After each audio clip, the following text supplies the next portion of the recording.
Can you hear me a second? So, the Demogorgon is the newest killer to Dead by Daylight, and she immediately comes into high tier.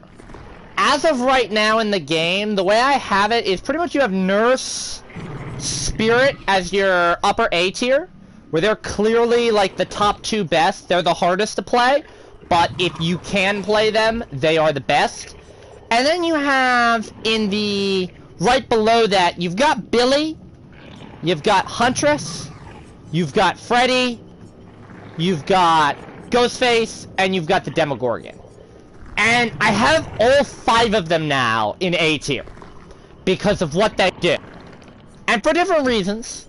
Billy has a powerful insta-down and map control. I have him falling. He's not as high up anymore on the list for me, just because what he offers isn't great. He has a relatively easy insta-down, and he has easy map control, but he's very limited in terms of maps he can realistically use his power for map control. Like, he can't use it on Lurries, he can't use it on Hawkins. And the Huntress has fallen off quite significantly for me as well, whereas her benefit is that she has long-range instant pressure. But the downside to her, and where I have her falling off some, is that's all she provides. She doesn't have map control, she doesn't have any way to slow the game down, she relies on perks, you know, she has good add-ons, but pretty much she's reliant upon having good aim in order to effectively down survivors. You've got Freddy. Freddy, in my opinion, is relatively high tier. He has a good game slowdown with the micro sleep. He has good early game. When you know you're up against a Freddy, he's more powerful because he is able to mind game you with, does he have snares or does he have pallets? The snares are not as strong as the pallets, but once you know Freddy has one or the other, you know how to play around it. Like, for example, once you know Freddy has pallets, he becomes immensely harder to fight versus snares. Because it's like, okay, so is this pallet real, is this pallet not real? He has good map control with his teleport. He has solid pressure. I think he's all around pretty strong. And you have Ghostface, where Ghostface is right now the undisputed stealth king. I mean, he has the ability to insta-down with an expose and insta-down individual survivors, which basically does Myers' job better because he doesn't have to worry about running out of insta-down. He's able to crouch and hide himself, similar to the pig. He's able to remove his terror radius and his red stain whenever he wants, and the only real trade-off that there is on Ghostface is that you can knock him out of his power, but even then he can play around that because he's able to essentially say, you know, oh, if you're gonna knock me out of your power, that just gives me something to chase. I think Ghostface right now is one of the strongest killers in Dead by Daylight. Period.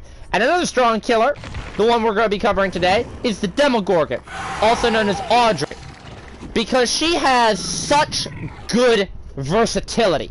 She's like a jack of all trades and a master of none. She has good pressure, she has good long-range pressure with her portals, which she can also use to track survivors.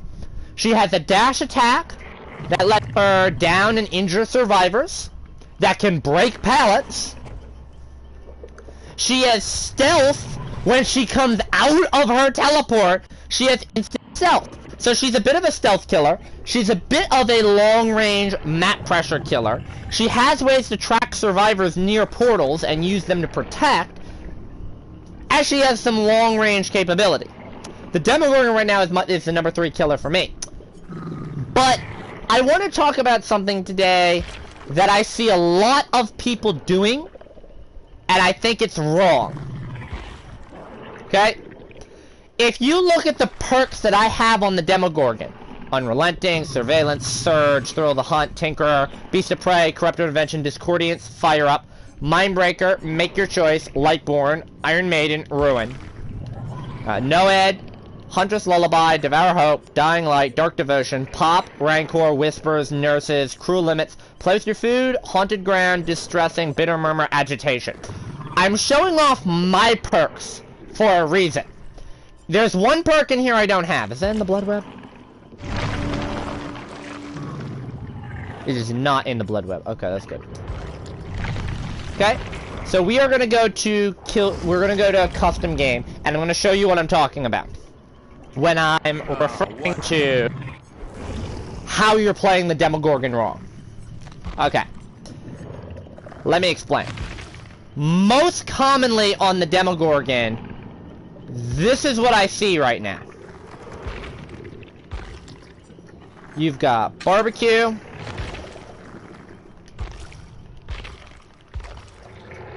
Got Ruin. Ruin's already on there.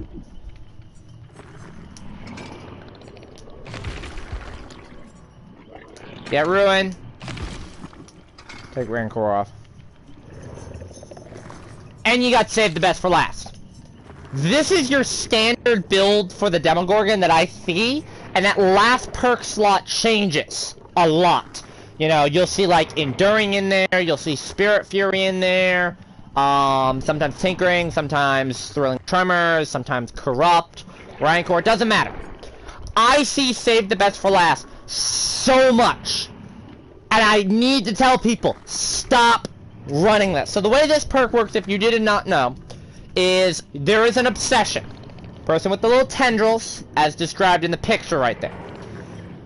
When you hit a survivor that is not your obsession, you get a token.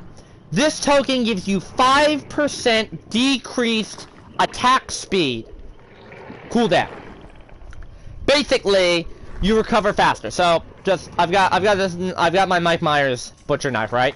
All right, so you hit a survivor one time, and then you have the little animation where you're looking at your weapon, or you're flicking the blood off your weapon, right? So the way Save the Best for Last works is the more people you hit, the faster it goes. And when you hit the obsession, you lose tokens, so it makes it slower. So what a lot of people do is they run Save the Best for Last, and they combo that with the Shred. This is a common thing you're going to see right here is, it is the missed attack recovery on Shred, and the power recovery, or the power speed on your teleport. Okay, so this is not a bad add-on build. This right here is wrong. I hate when people do that, because what it does, what it does is it encourages the survivor, or it encourages the killer, sorry, to not use their power. They see Save the Best for Last, and they go, I don't need to use my power at all. I can just go around and M1 all of the survivors and save my power for the obsession, and save my Shred for the obsession. So I don't have to use my Shred, because I can just go around and M1 all the survivors. And it's a very unhealthy style of gameplay. If you see what I run, this is my default build, and I'll go back to the my regular killer page to show you what my options are. I have a decent amount of options here. I have Tinkerer. Now, the reason why I run Tinkerer is because it gives me bonus stealth in between using my portals. So I'm able to have greater map control by knowing, hey, I need to go kick this gen, and I have that. I've got Pop so that I can regress gens better. I got Rancor so that when survivors do complete gens, I'm able to find out where they are, and I get that backup Mori. And I have some other things I can run. I can run Make Your Choice if I want to counter altruistic survivors. I can run Discordiance if I want to keep survivors from working on multiple gens at the same time. I've got Surveillance so that I'm able to track what gens are being worked on. I'm able to run Thrill of the Hunt so I can protect my Hex Totems and mind game the survivors. I got agitation so that I can speed up my hooks. You know, I've got haunted ground so I can protect my rune if I need to. I've got nurses so that I'm able to track injured survivors without using an ebony add-on. I've got devour so I can, you know, get free insta-downs and mories if I'm not camping. I've got dying light so I can penalize the survivors as much as I can. I got huntress lullaby so I can make survivors fuck up more. All of these things are incredibly strong on the Demogorgon. She doesn't need a lot of help. But I don't need save the best for last. It encourages a bad style of play. And when you look at the add-ons that she has, so you have basically free Nurse's Calling, revealing the aura of injured survivors. You've got a longer duration on Undetectable, but it increases the power recovery. You've got power recovery. It takes longer to seal portals, increase the duration of the Undetectable, blindness when survivors touch a portal, movement speed in the power, recovery. You know, she has a good array of usable add-ons.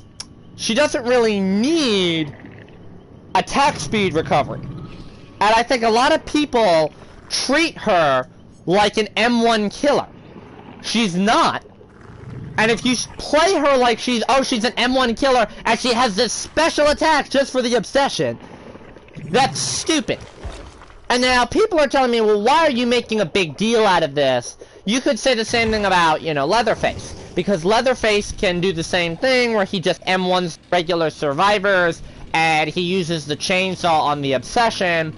Leatherface is a different example because the chainsaw actively hurts your ability to pip up. Any killer that uses an insta-down is hurting their ability to pip up because they're cutting out the amount of hits that they need malicious in order to pip up. So that's why I don't comment on it for Cannibal. Mike is kind of designed for it, which is why I don't really comment on him. And yeah, you know, you have Billy and you have Leatherface, where it's like, oh yeah, you know, why don't you say anything about them? The strategy as a survivor as well is also to force you to M1 them. I mean, your job is to try and juke Billy and juke Leatherface so that they can't instantly down you and they have to M1 you. And if you run save the best for last as a Billy or as a Leatherface, you're basically saying, okay, I'm not going to use the chainsaw, so your whole game of M1 me is fucked. Like, you don't want to go into it. That's like a plague saying, yeah, I don't want red puke at all. Nah, go ahead. With the Demogorgon, her power is actually strong. It is a lot more skill-based. It requires aim. It requires being able to time it right. Know your range, more than a Leatherface or Billy who's like, hey, you know, I've got this great insta-down that lets me move faster as well. I mean, the Demogorgon is able to use her power quite effectively. But there's no need for save the best for last, because it is really just encouraging you. And if you look at a killer that does benefit from save the best for last, your M1 killers, like your trappers and your wraiths, you know, a trapper or a wraith with save the best for last, they don't have that option. They have to M1 the survivor. And I've had games, and this is the shit that pisses me off, I've had games with Demogorgons where I was the obsession, I was juking their shreds, so they had to M1 me. So they would literally sit there and face camp me. Because I couldn't hit, I fucked their building over because they couldn't use save the best for last. I got messaged by a fucking Demogorgon. This is not recent as well, this is like earlier in the month, it's like 2-3 weeks ago. So it's not a relatively recent instance that I'm talking about. But I mention it because it's like, okay, this is a big problem, because a lot of the Demogorgons that I see, I actually had a Demogorgon this entire month. We're 28 days into the month now. I haven't had a Demogorgon that hasn't run Save the Best for Last, with the exception of 2 that were going for Adept. That's it. So, I think this is a real problem, and I think it needs to get stopped, which is why I'm addressing the video. I hope this has been